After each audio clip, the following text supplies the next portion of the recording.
여러분, 당나라 하면 뭐가 떠오르시나요? 아마 화려한 문화, 실크로드, 엄청난 힘을 가진 대제국 이런 것들이 생각나실 텐데요.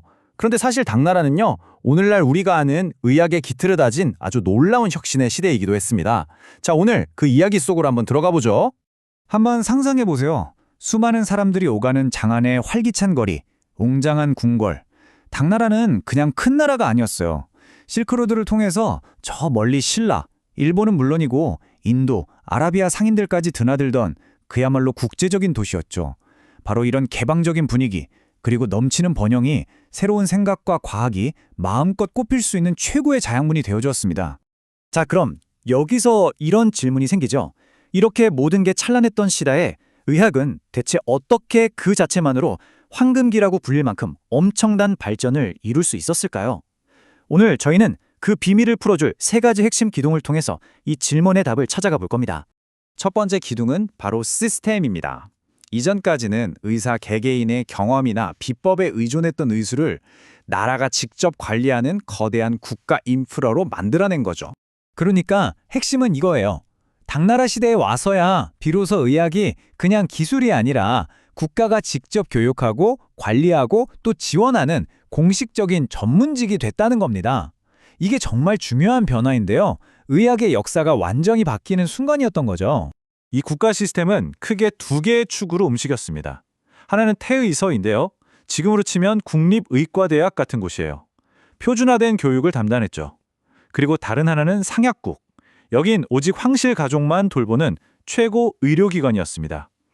교육과 실제 진료, 이 두 마리 토끼를 다 잡는 아주 체계적인 구조였던 겁니다. 와, 근데 이 태서의 내용을 뜯어보면 정말 입이 떡 벌어집니다. 교육기간이 무려 9년이었고요. 지금처럼 의과, 침구과, 안마과처럼 전공도 다 나뉘어 있었어요. 심지어 시험도 그냥 보는 게 아니에요. 매달, 매분기, 매년 시험을 봐서 계속 실력을 증명해야만 했습니다. 게다가 나라에서 직접 약초를 관리하는 약원까지 있었으니 교육부터 약제 관리까지 정말 완벽한 시스템을 만든 셈이죠. 자, 시스템이라는 하드웨어는 갖춰졌습니다. 그럼 이제 그 안을 채울 소프트웨어가 필요하겠죠? 바로 지식입니다.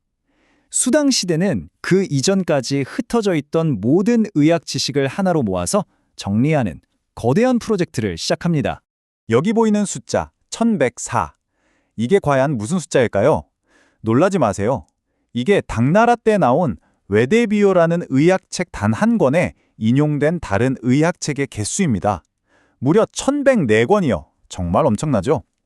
이건 그냥 새로운 이론 하나를 만든 수준이 아니에요. 말 그대로 그 시대까지 존재했던 거의 모든 의학 지식을 싹 다 긁어 모아서 체계적으로 정리했다는 강력한 증거입니다. 그렇게 해서 탄생한 결과물들이 바로 이런 대단한 의학서적들입니다. 질병의 원인을 분석한 책, 의사의 윤리와 처방을 집대성한 책, 수많은 처방전을 모아놓은 백과사전까지. 이 시대 학자들은 과거의 지식을 단순히 모으는 데 그치지 않고 후대 사람들이 언제든 꺼내 쓸 수 있도록 거대한 의학 데이터베이스를 구축한 거나 마찬가지였습니다. 그리고 이 지식을 정리하는 과정에서 정말 역사의 길이 남을 대사건이 하나 터집니다. 바로 세계 최초로 국가가 공식적으로 인정한 약에 대한 사전, 즉 약전이 탄생한 거죠. 서기 659년에 나온 신수본초. 이게 바로 세계 최초의 국가 공인 약전입니다. 당나라 정부가 직접 만들라고 명령해서 편찬한 건데요. 무려 844종의 약제 효능과 사용법을 아주 상세하게 기록했어요. 한번 생각해 보세요. 이걸로 제국 전체에서 쓰는 모든 약의 기준을 딱 정해버린 거예요. 이젠 지역마다, 의사마다 말이 다를 일이 없어진 거죠. 이건 정말 세계사적으로 엄청난 업적입니다. 자, 최고의 시스템도 있고 방대한 지식도 쌓았습니다. 그럼 이제 다 된 걸까요? 아니요. 어쩌면 가장 중요한 게 빠졌을지도 모릅니다. 바로 영혼이죠. 의학의 황금기를 완성한 세 번째 기둥은 바로 의사의 양심, 즉 윤리였고 여기에는 이 모든 것을 상징하는 한 위대한 인물이 있었습니다. 바로 이분, 약의 왕, 약왕이라고 불렸던 손사마학입니다. 이분은 단순히 병을 잘 고치는 명의 그 이상이었어요. 의사라면 어떤 마음가짐을 가져야 하는지 그 정신과 철학을 세워서 후대의 모든 의사들에게 영원한 스승이 된 분입니다. 그의 철학은 이 한 문장에 다 담겨 있다고 해도 과언이 아니죠. 환자가 신분이 높든 낮든, 부자든 가난하든, 나이가 많든 적든 그런 건 따지지 말고 모두를 내 가장 소중한 가족처럼 대해야 한다. 와, 1400년도 더 된 말인데 지금 들어도 가심이 뭉클하지 않나요? 바로 이게 그가 의학에 불어넣고자 했던 영원이었던 겁니다. 손사막은 이런 의사의 윤리를 대의정성이라는 네 글자로 딱 정리했습니다. 여기서 정은 정교한 기술, 즉 최고의 실력을 말하고요. 성은 정성을 다하는 마음, 즉 환자를 위하는 진심을 뜻합니다. 그러니까 실력만 뛰어나다고 해서 또 마음만 착하다고 해서 위대한 의사나 되는 게 아니라는 거죠. 이 두 가지 기술과 윤리가 합쳐져야 비로소 진짜 의사가 될 수 있다는 그의 가르침은 오늘날까지도 의학 윤리의 가장 중요한 뿌리가 되고 있습니다. 자, 이렇게 정리해볼까요?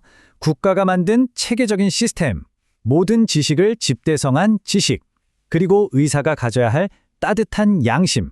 이 세 개의 단단한 기둥 위에 세워진 당나라의 의학은 이제 중국이라는 국경을 넘어 전 세계로 뻗어나가는 위대한 선물이 되었습니다. 이 흐름을 보시면 딱 감이 오실 거예요. 서기 752년에 당나라에서 외대비요라는 의학 백과사전이 나와요. 그리고 약 200년 정도 지나서 982년에 일본에서 의신방이라는 책이 나오는데 놀랍게도 이게 바로 그 당나라 의학 책들을 바탕으로 만들어진 겁니다. 지식이 어떻게 바다를 건너 전해졌는지 한눈에 보이죠? 그럼 이 지식은 어떻게 바다를 건너갔을까요? 바로 견당사라고 불렸던 공식 외교 사절단 덕분입니다. 이분들이 그냥 외교관으로 인사만 하러 간 게 아니었던 거죠. 당나라의 발전된 의학서적과 지식들을 아주 부지런히 배워서 자기 나라로 가져가는 지식의 전달자 역할을 톡톡히 해냈던 겁니다. 시스템을 만들고 지식을 체계화하고 그 안에 따뜻한 양심을 불어넣었던 수당시대의 의학. 1400년이라는 어마어마한 시간을 뛰어넘은 이들의 철학이 어쩌면 복잡한 오늘날의 의료 현실을 살아가는 우리에게 진짜 중요한 게 뭘까 하는 질문을 던지고 있는 건 아닐까요? 한 번쯤 깊이 생각해 볼 만한 질문인 것 같습니다.